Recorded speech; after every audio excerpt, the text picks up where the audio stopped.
नमस्कार दोस्तों, आप सभी का स्वागत है लाइफ स्पिरिचुअल ज्ञान में। इस कहानी को थोड़ा ध्यान से सुनिए क्योंकि यह कहानी आपकी जिंदगी बदलने वाली है।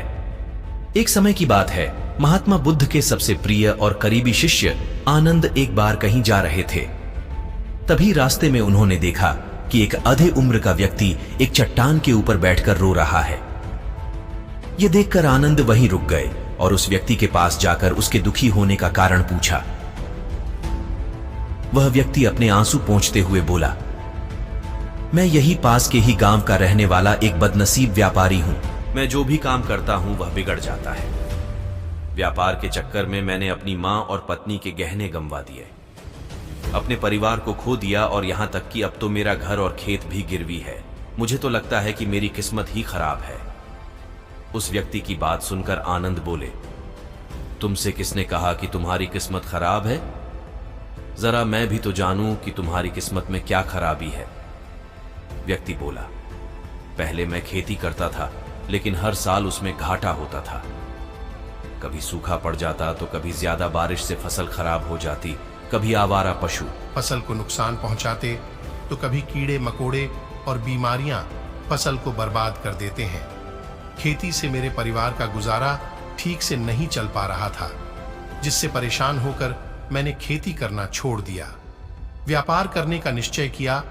मैंने पत्नी के गहने बेचकर अपना व्यापार शुरू किया, लेकिन मेरा व्यापार नहीं चला। शुरू में तो मेरे परिवार वालों ने मेरी आर्थिक मदद की, मेरा साथ दिया, लेकिन जैसे जैसे मुझे नुकसान होने लगा, मेरे परिवार वालों ने भी मेरा साथ छोड़ दिया और मुझसे दूर हो गए।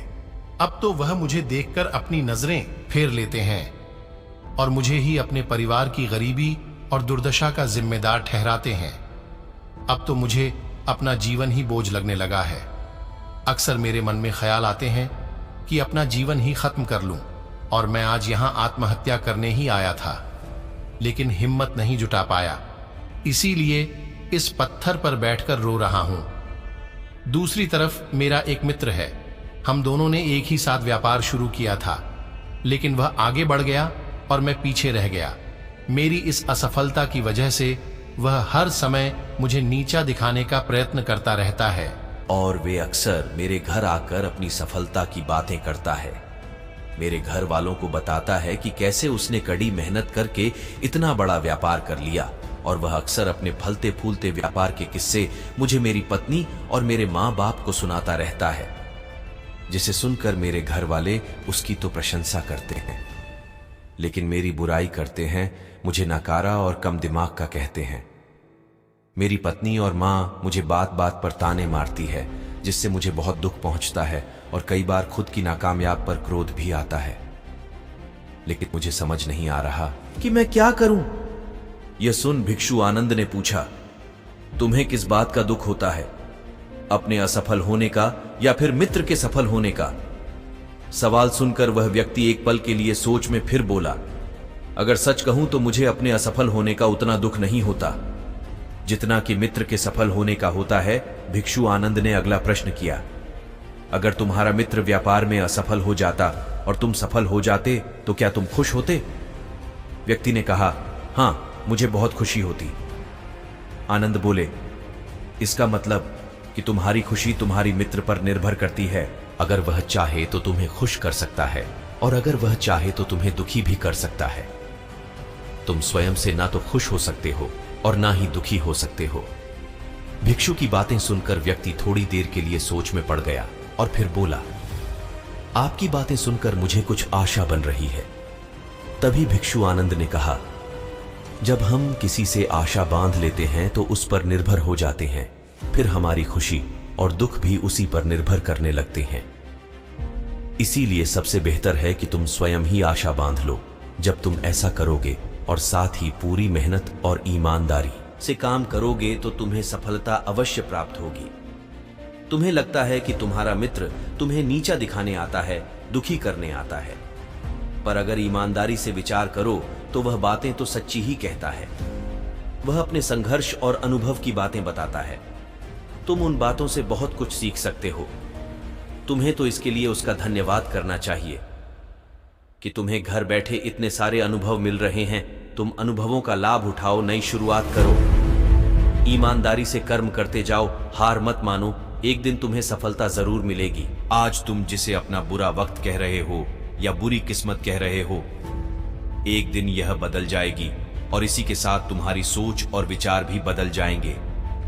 और देखना, जब तुम्हारा अच्छा समय शुरू हो जाएगा तब तुम्हारा मित्र भी तुम्हें अपनी सफलताओं की कहानियां नहीं सुनाएगा, तुम्हें अपनी असफलताओं और परेशानियों की बातें सुनाई देगा, ताकि तुम उसकी बातें सुनकर भ्रमित हो जाओ, तुम्हारा आत्मविश्वास डगमगा जाए और तुम गलत निर्णय ले सको। लेकिन उस समय भी तुम्हें अपने ही बुद्धि का प्रयोग करना होगा, स्वयं पर विश्वास रखना हो। जिस प्रकार तुम्हारा मित्र आज तुम्हें दुखी करने आता है, वैसे ही वह उस समय भी तुम्हें दुखी करने आएगा, क्योंकि जिस तरह उसे दुखी देखकर तुम्हें मजा आता है, ठीक उसी तरह उसे भी तुम्हें दुखी देखने में उतना ही मजा आता है। व्यक्ति ने कहा, आपने सही कहा मुनिवर, लेकिन मेरा सबसे बड़ा दुख यह है कि मेरे परिवार के लोग भी इसमें शामिल हैं। वास्तव में मैं तो अपने परिवार के लिए अच्छा करना चाहता था, उन्हें खुश रखना चाहता था, लेकिन वह भी मेरी बातों और भावनाओं को नहीं समझ रहे हैं, मुझे ही गलत कहते हैं। और पिछले कुछ समय से तो वह मेरे साथ भी नहीं है। भिक्षु आनंद ने उस व्यक्ति को समझाते हुए कहा, हम हमेशा चाहते हैं कि हम जो कुछ भी करें लोग उसके लिए हमारी प्रशंसा करें, लेकिन आमतौर पर ऐसा नहीं होता। लोग हमारे पास आकर तारीफ नहीं करते, जिससे हम दुखी हो जाते हैं। हमें लगने लगता है कि हमारे मित्र, रिश्तेदार, घर वाले सब स्वार्थी हैं। लेकिन अगर तुम किसी को अपना परिवार मानते हो और उसके लिए कुछ करना चाहते हो, तो फिर तुम ऐसा क्यों सोचते हो कि तुम दूसरों के लिए कुछ कर रहे हो? वास्तव में तुम अपनी खुशी के लिए कुछ कर रहे हो, क्योंकि उन्हें खुश देखकर तुम्हें खुशी होती है। अगर ऐसा करते समय तुम मानकर चलते हो कि तुम दूसरों के लिए कुछ कर रहे हो, तो तुम दुखी रहोगे। लेकिन अगर तुम्हें लगता है कि तुम स्वयं के लिए कर रहे हो, तो तुम खुश रहोगे, क्योंकि जब हम स्वयं के लिए कुछ करते हैं या करना चाहते हैं, तो हमें इसके लिए सांत्वना की जरूरत नहीं पड़ी रहती। भिक्षु आनंद की यह बातें सुनकर उस व्यक्ति के चेहरे के भाव पूरी तरह से बदल गए। उसने कहा, आप सही कह रहे हैं, मैं समझ गया कि अब तक मेरी किस्मत इसीलिए खराब थी क्योंकि वह दूसरों के हाथों में थी।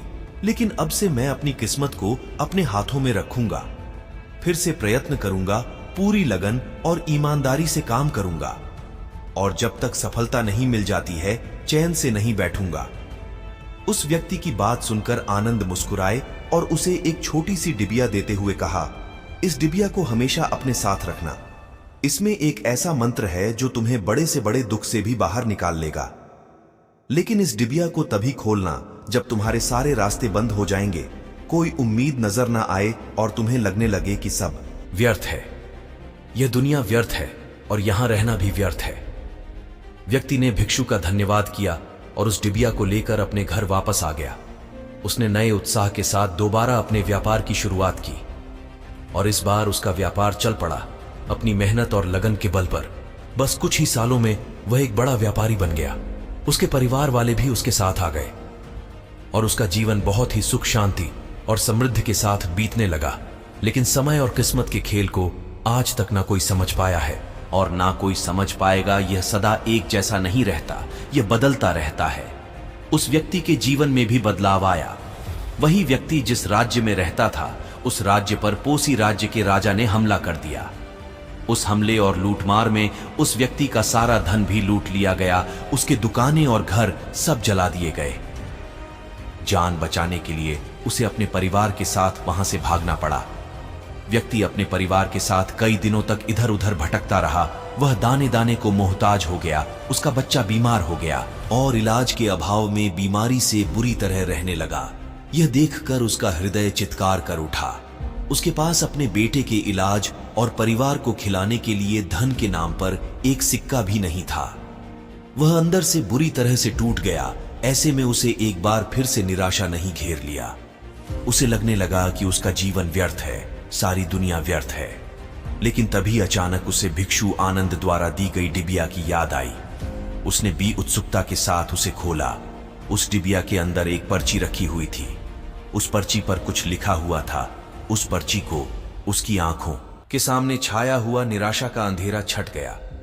और वह एकदम से मुस्कुरा उठा। उस पर्ची पर लिखा था, यह वक्त भी गुजर जाएगा। दोस्तों, यह कहानी हमें सिखाती है कि समय के खेल को समझना संभव है। यह हमेशा बदलता रहता है, इसीलिए बुरी परिस्थितियों में हमें अत्यधिक निराश नहीं होना है। आत्मविश्वास बनाए रखना है, क्योंकि समय बदलता जरूर है। आज बुरा है तो कल अच्छा भी जरूर आएगा। अगर यह कहानी आपको अच्छी लगी हो तो इसको शेयर करें और ऐसी ही ज्ञानवर्धक वीडियो देखने के लिए हमारे चैनल को सब्सक्राइब कर लें। मिलते हैं हम आपसे ऐसी ही एक और प्रेरणादायक वीडियो के साथ अगले दिन। धन्यवाद।